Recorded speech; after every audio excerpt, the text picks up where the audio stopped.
Hi mga love, ito pala yung build-up dito sa Tarlac guys. Malaki siya guys, tsaka saktong matataba ito.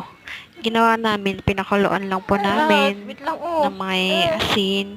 Tapos, syempre po, hinalo-halo namin para naman yung sa ibabaw mapunta rin sa ilalim. Tsaka guys, masarap itong papakin. Gagawin pala namin dito ay adobong pinatuyo na may konting sili.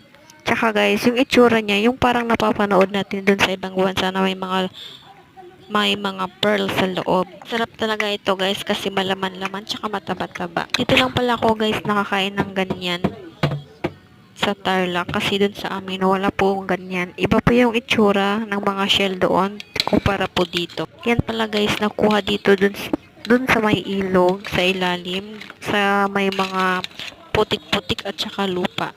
Comment kayo guys kung na-try nyo